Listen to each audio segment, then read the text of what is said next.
தேனி மாவட்டம் கம்பத்தில் அதிமுக பொதுச் செயலாளர் எடப்பாடி பழனிசாமி சுற்றுப்பயணம் மேற்கொண்டுள்ள நிலையில் அதிமுகவில் பிரிந்தவர்கள் அனைவரும் ஒன்றிணைய வேண்டும் என்று முழக்கமிட்டு எடப்பாடி பழனிசாமியின் வாகனத்தை பெண்கள் முற்றுகையிட்டதால் பரபரப்பு ஏற்பட்டது. இது தொடர்பான கூடுதல் விவரங்களோடு இணைகிறார் செய்தியாளர் பழனிக்குமார். விவரங்களை பதிவு செய்யலாம். என்ன கோரிக்கை முன்வைக்கப்பட்டது?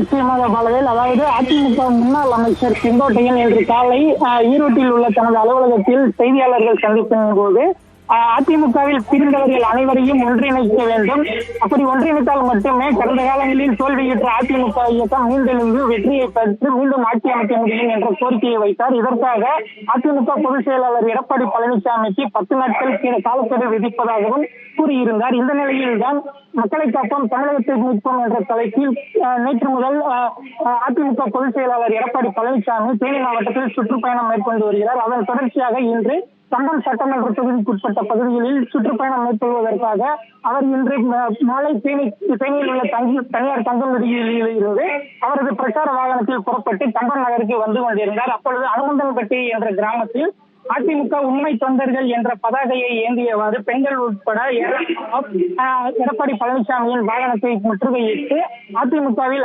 பிரிந்தவர்கள் அனைவரும் ஒன்றிணைய வேண்டும் என்ற கோஷத்தை முன்வைத்து அவரது வாகனத்தை முற்றுகையிட்டனர். இதனால் அங்கு பெரும் பரபரப்பு நிலவியது. இதையடுத்து அங்கிருந்த போலீசார் அவர்களை பணவானப்படுத்தி அழைத்து சென்றதை அடுத்து எடப்பாடி பழனிசாமியின் வாகனம் அங்கிருந்து அனுப்பி வைக்கப்பட்டது. விவரங்களுக்கு நன்றி பழனிக்குமார்.